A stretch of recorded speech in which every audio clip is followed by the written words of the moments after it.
Welcome, fellow Biafrans across the world and lovers of freedom, wherever you are watching this our program from. I appreciate you and I thank you for being part of this program. I welcome you to another blessed week. It is Monday and you all know what is happening today. I say, may Chukwu Okike Abiyama continue to guide and protect every one of you that have joined. If you have not yet subscribed to this very channel, please kindly subscribe to this very channel. Click the notification bell so that you will be notified each time we upload a video. Like and share to all platforms. Share to family and friends. Share to everyone you can be able to reach. Share it on your platform, on your WhatsApp group. Share. Let us get this information across, because remember, we must carry everybody around. We must carry everyone along, because it is our responsibility to carry this radical evangelism to the doorstep of everyone. They have to hear us and hear our voice loud and clear. Fellow Biafrans that are watching, remember, this is Biafra Exodus Hard Talk TV, a platform where we bring information to your doorstep, a platform where we say it the way it is. And today is the 8th of July, 2024. Once again, we have come, and today is Monday. Remember, Monday is always a special day in Biafra land, and today will not be different. It is a sit at home. Every Monday, Biafrans have taken it upon themselves that is a day that they air their opinion, a day that they speak to the whole world, a day that they show to the world that they are not in support of the continual detention of our ruler Mazi Nnamdi Kanu. We cannot continue to allow that. It is a day Biafrans come together and demand for the freedom of Mazi Nnamdi Kanu. A day they demand for the freedom of every political prisoner of Biafra that have been held captive. Is a day that will show the world that the contraption called Nigeria have lost legitimacy in Biafra territory. Everyone that is serving under the government of Nigeria have lost legitimacy in Biafran territory. That is why today Biafra land is locked down. It will continue until we get our freedom. Don't be deceived. Don't be distracted with what you are hearing and what you are seeing. It is what we have been doing that led us this far. It is your effort. It is the sit at home. It is everything you are putting in line that had made it possible for us to get this far. And that is why you see them today shouting about the freedom of Mazi Nnamdi Kanu. If you stop, it means you have lost it. We must have to continue to hold on to our sit at home, intensify in everything we are doing. In fact, double it until we get result. For those of us who have forgotten, I want to remind you how far we have come and what have transpired in the case of Mazi Nnamdi Kanu. Some of us have forgotten where we are coming from, and some of us are not of the knowledge of what has happened. I am going to play a video where the legal counsel of Mazi Nnamdi Kanu, the lead counsel of Mazi Nnamdi Kanu, has explained fully what transpired in the case of Mazi Nnamdi Kanu, how Mazi Nnamdi Kanu was kidnapped from Kenya and what transpired, and how he got to Nigeria, and everything that has happened so far. I want you to pay attention to this video I'm about to play.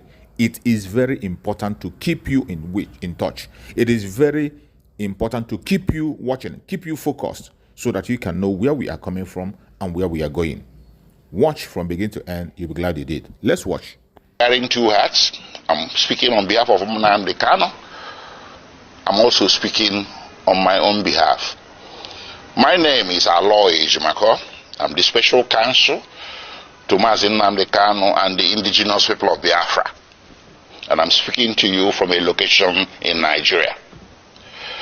The man, Mazi Nnamdi Kanu, is well known. He's everywhere. He's on Wikipedia.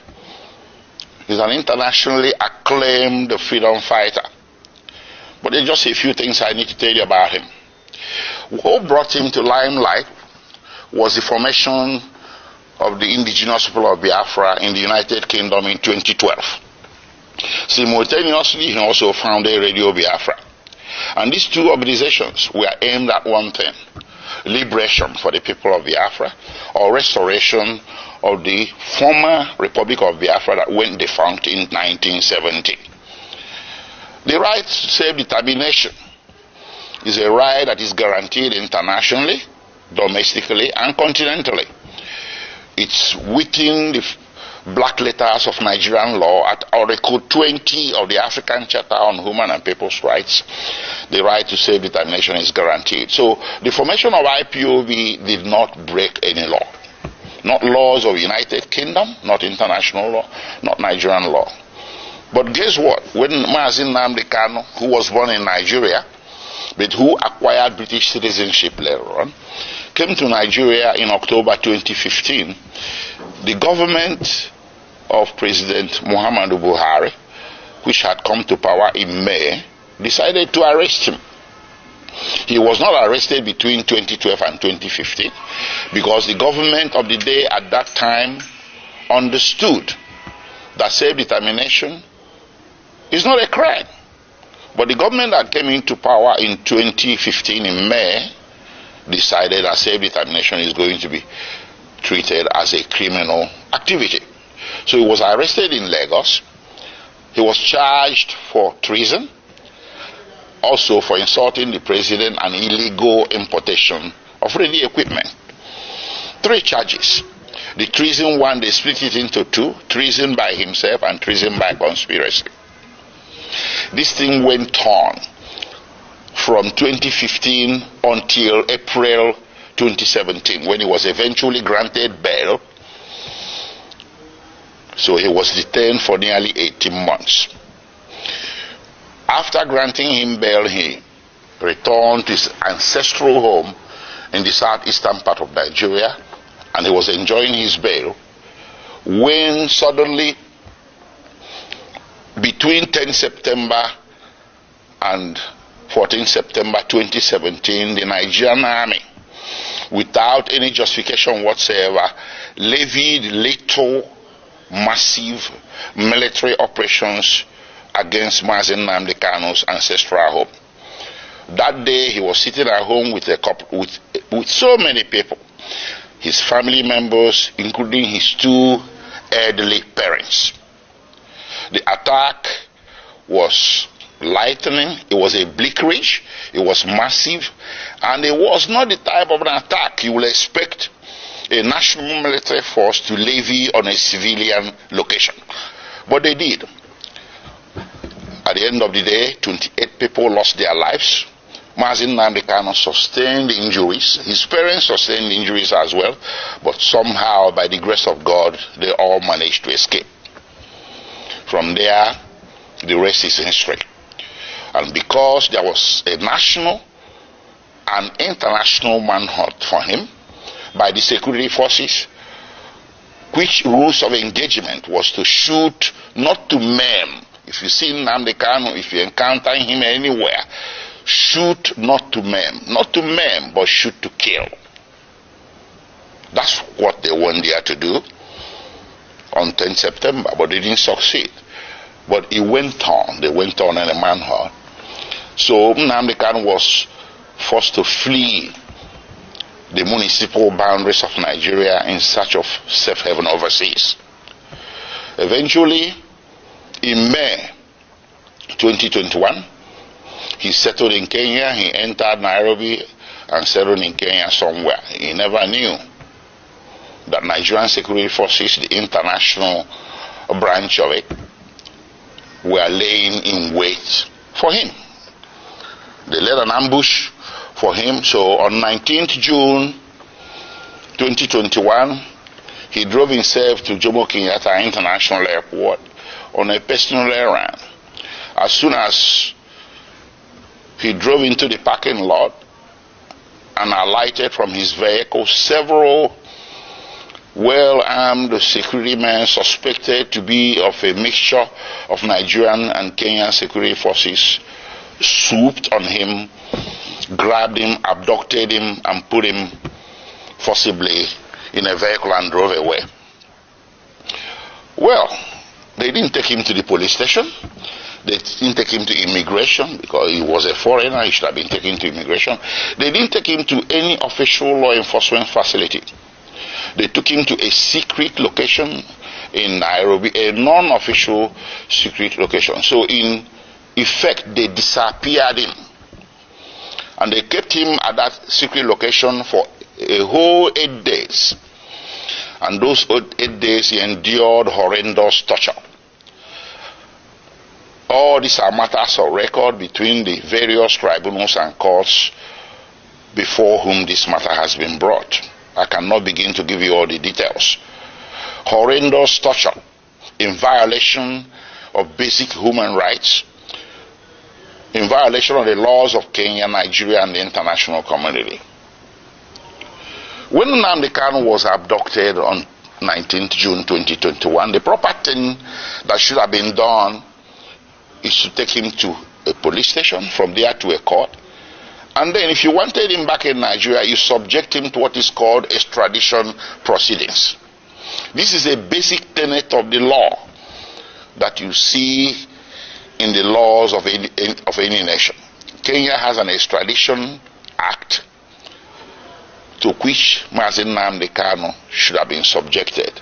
But guess what? They didn't do that. They rather disappeared him for 8 days, tortured him to their heart's content.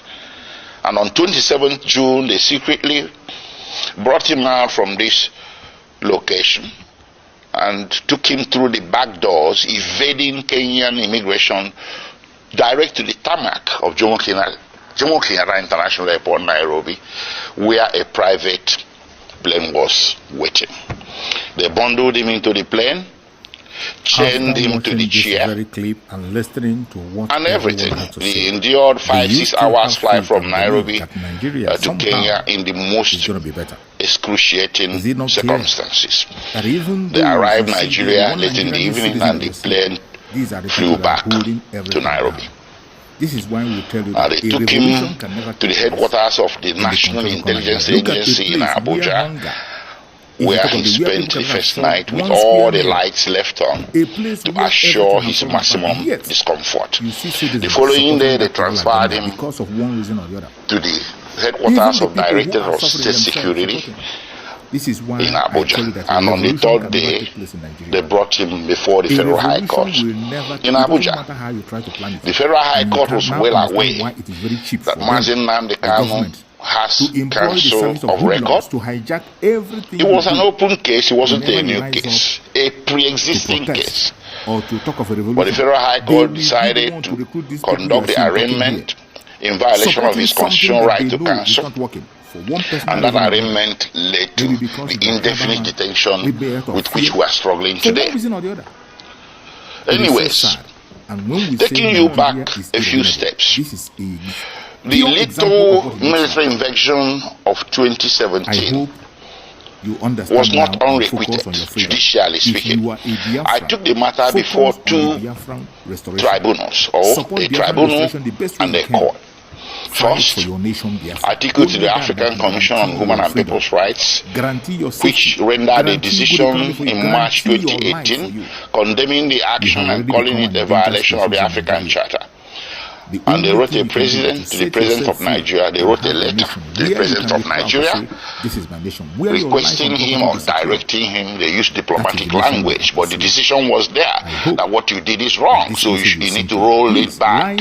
You need to reverse everything you have done, which includes declaration of IPOB as a terrorist organization and hounding their members as criminals.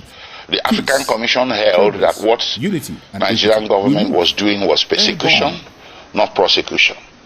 That the IPOB and its members simply possess an inconvenient political opinion which the Nigerian government was seeking to suppress by means of punishment of some sort.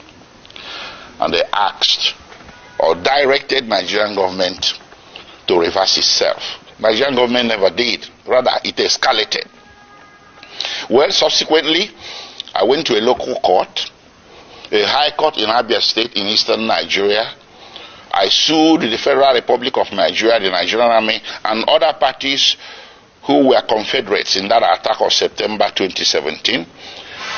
And in January 2022, fortunately for us, we won. The High Court made an order. The High Court reached a judgment that what happened to Nnamdi Kanu in September 2017 was a flagrant violation of his constitutional right to life and constitutional right to his privacy. And the court proceeded to make an order ordering the federal government of Nigeria or Federal Republic of Nigeria to pay him a compensation of 1 billion Nigerian naira, which is over $1 million US. The court also ordered the Federal Republic of Nigeria and the President of Nigeria to issue a public apology to be published in 3 national Nigerian newspapers to Mazi Nnamdi Kanu. None of this has happened. So we kept that aside. So when they brought Mazi Nnamdi Kanu forcibly from Kenya without extradition proceedings, I characterized it an act of extraordinary rendition. Initially, there was a misunderstanding, a broad, widespread misunderstanding by vast majorities of Nigerians who were mouthing the cliche, Mazi Nnamdi Kanu extradited from Kenya. No, that was wrong. He wasn't. I told people he wasn't. He was extraordinarily renditioned or rendered, and that is against international law, Kenyan law, and laws of the Federation of Nigeria. So while his criminal trial was making its way slowly at Abuja, with all the several amendments the government was bringing, they walked away from treasonable felony, insulting the president, importation of radio equipment, and bam, to terrorism. That's how it happened. And they did this 7 times. 7 amendments. If Nnamdi Kanu was guilty, why is it taking so long to bring him to trial between 2015 and today? That is 8 years. So what he's undergoing is not really a judicial trial. It's a trial by ordeal. Trial by fire. In theory, they can imprisonment before conviction. They just want to get as many years of jail time out of him as possible, because they know that with the evidence available, conviction will be impossible. And that was made worse by the extraordinary rendition, which I took also as a federal violation to a federal high court in Nigeria. And in October 2022, the Federal High Court came down with a judgment that extraordinary rendition was a violation of his constitutional rights, his fundamental rights, and they awarded him 500 million Nigerian naira. That's about $800,000. So all around, everywhere that this matter has gone to, including in July 2022, before the Human Rights Council at the United Nations. The Human Rights Council, United Nations, came down with an opinion that what happened to Mazi Nnamdi Kanu in Kenya and that brought him to Nigeria is a very grave violation of international law. And they directed that he should be released unconditionally. And of course, the Court of Appeal in Nigeria did come down with a similar judgment in same October 2022, discharging Mazi Nnamdi Kanu of all charges and bearing any further trial of his person in any court in Nigeria as a consequence, as a direct consequence of the extraordinary rendition. So what more can you ask for a man to deserve his freedom? How many have I counted? United Nations, which in this case should be considered a world court. Then you have the Nigerian Court of Appeal, which is the second highest court in the Federal Republic of Nigeria. Then you have the Federal High Court, which is the court of first instance at the federal level. And of course, you have the State High Court that awarded him 1 billion Nigerian naira. So between 2015 and today, 8 years and running, Mazi Nnamdi Kanu has snagged 4 major victories against the Federal Republic of Nigeria, with Federal Republic of Nigeria winning nothing. What more do you need as stark evidence, affirmative evidence that what is happening here, ladies and gentlemen, is an act of persecution, not prosecution? It's time to end it. On his behalf, I will ask all men and women of goodwill everywhere in the world to speak up. There was this saying about Jews. When they came for the Jew, you said nothing. When they came for the Jew, you said nothing because you're a trade unionist. Then when they came for the trade unionists, you said, well, I'm a scientist. You said nothing. They took the Jew, they took the trade unionist. And then when they came for the scientists, nobody spoke for you. Mazi Nnamdi Kanu is a poster boy for all the injustices that a great race, the Igbo people, and their cousins in the former eastern Nigeria have been subjected to since the founding of Nigeria. These injustices became more public because since 2015 they have been escalated. So how do you fight back? You fight back by telling the system, I want out. I want my own country is not a crime. It does not require a bullet. It doesn't require muscular military law enforcement. What it requires is sitting across the table and talking about it. A lot of nations have been founded on referendum. That's what Mazi Nnamdi Kanu and the Indigenous people of Biafra were asking for. That led to all this conundrum, to all this saga. Viewers across the world and my fellow Biafrans that are watching across the world, now that you have heard the first-hand information, the details of how Mazi Nnamdi Kanu was kidnapped and tortured, and what he is still going through today, from the mouth of the lead counsel of Mazi Nnamdi Kanu, I can tell you, you cannot get any account better than this. After hearing everything that the lawyer have explained, do you still think that the Biafrans should fold their hand and watch Mazi Nnamdi Kanu continue to be detained by the Zoological Republic? Do you still think that it is wrong for our Prime Minister, Mazi Simon Ekpa, to be taking the actions he's taking? If you think so, it means you are not human. After listening to this account coming from the legal counsel of Mazi Nnamdi Kanu, the lead counsel himself, you should understand that the only thing to do today is to uphold the fight to free Biafra, because Biafra will free Mazi Nnamdi Kanu. It is only Biafra that will give Mazi Nnamdi Kanu the justice he deserves. Today is Monday, a day that we mark and demand the unconditional release of Mazi Nnamdi Kanu, a very important day. There is no way you can listen to this account and see what Mazi Nnamdi Kanu have passed through, the torture he went through, and you are still folding your hands.